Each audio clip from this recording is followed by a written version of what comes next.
Bonjour à tous, aujourd'hui on va décortiquer ensemble un sujet qui peut paraître un peu complexe, la fiscalité quand on vend des biens de valeur. On va voir ça de manière claire, étape par étape. C'est la grande question, n'est-ce pas? Est-ce que chaque fois qu'on fait une bonne affaire, l'État en prend une part? On va transformer ces règles un peu obscures en un guide pratique pour y voir plus clair. Bon, alors, avant même de commencer à sortir la calculatrice, la toute première chose à faire, c'est de regarder ce qui est hors jeu. Il faut absolument connaître les cas où, tout simplement, on n'a rien à payer. Et la bonne nouvelle, c'est qu'il y a pas mal de situations courantes qui sont totalement exonérées. On parle des meubles du quotidien, de l'électroménager, de sa voiture, mais aussi, et c'est important, des petites ventes et des biens qu'on possède depuis très très longtemps. Retenez bien ce chiffre, 5 000 €. C'est un peu le seuil magique. Si le prix de vente est égal ou inférieur à ce montant, on peut souffler. La plus-value, même si elle est importante, échappe complètement à l'impôt.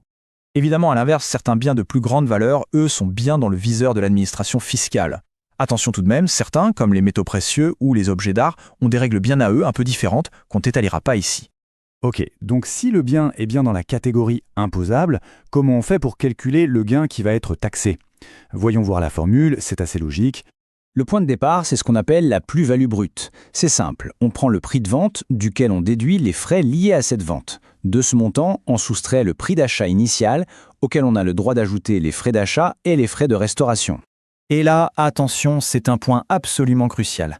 À la différence de l'immobilier, il n'y a aucun forfait possible pour les frais. Chaque euro de dépense doit être prouvé, justifié par une facture. La discipline administrative est donc la clé.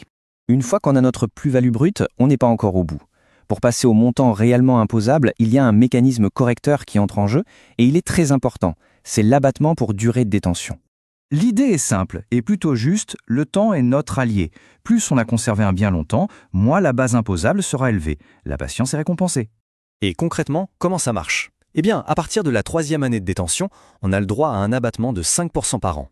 C'est une réduction qui s'accumule année après année.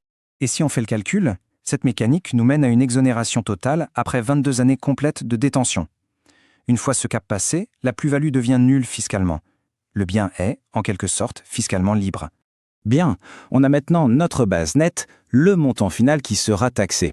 Il ne reste plus qu'à appliquer le taux d'imposition. Alors, combien ça coûte au final? La taxation se décompose en deux blocs. D'un côté, l'impôt sur le revenu, avec un taux fixe de 19%. Et de l'autre, les prélèvements sociaux, qui s'élèvent à 17,2%. Donc en additionnant les deux, on arrive à un taux global de 36,2%. C'est un prélèvement forfaitaire unique qui s'applique directement à la plus-value nette qu'on a mis tant de soin à calculer. Une petite précision qui a son importance, si jamais on vend à perte, cette moins-value n'est pas complètement perdue. On peut la reporter et l'utiliser pour annuler des plus-values du même type qu'on réaliserait dans les 10 années qui suivent. C'est bon à savoir.